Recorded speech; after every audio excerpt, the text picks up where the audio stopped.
महायुतीच्या मंत्र्यांना स्नेहभोजनाचं निमंत्रण, वर्षा निवासस्थानी स्नेहभोजनाचं आयोजन। स्नेहभोजनादरम्यान भाजप मंत्र्यांची होणार बैठक, मराठा कुणबी आरक्षणाबाबत चर्चा होण्याची शक्यता।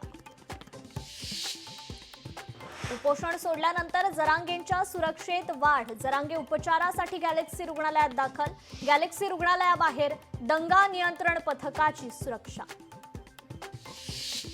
आझाद मैदान आणि सीएसएमटी परिसरातील वाहतूक पूर्वपदावर, उपोषणामुळे वाहतूक 5 दिवसांपासून खोळंबली होती।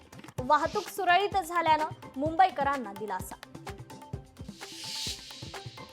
नागपूरमध्ये काँग्रेस पक्षाच्या वतीने जनजागृती यात्रा, वोट चोरी विरोधात जनजागृती यात्रेचं आयोजन। यात्रेत हर्षवर्धन सपकाळ यांच्यासह वरिष्ठ नेते होणार सहभागी।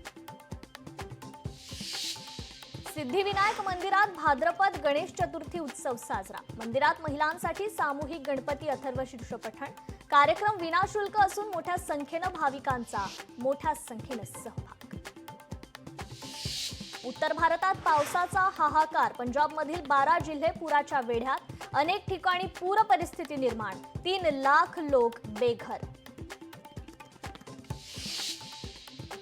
गायक राहुल देशपांडेंचा घटस्फोट, 17 वर्षांच्या संसारानंतर पत्नीपासून विभक्त, राहुल देशपांडेंनी इंस्टाग्रामवर पोस्ट करून दिली माहिती। बीडमध्ये नागरिकांकडून आज परळी बंदची हाक, चिमुकलीवर झालेल्या अत्याचार प्रकरणी परळी बंदची हाक, परळी बंदला विविध पक्ष आणि संघटनेचा पाठिंबा।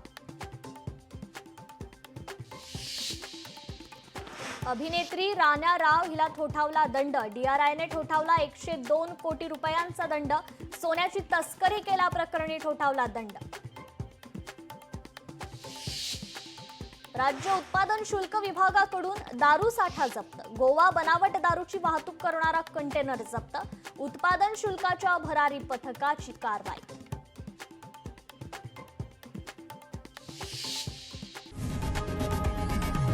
लोकशाही मराठी, ऐका, पहा, जागरूक रहा।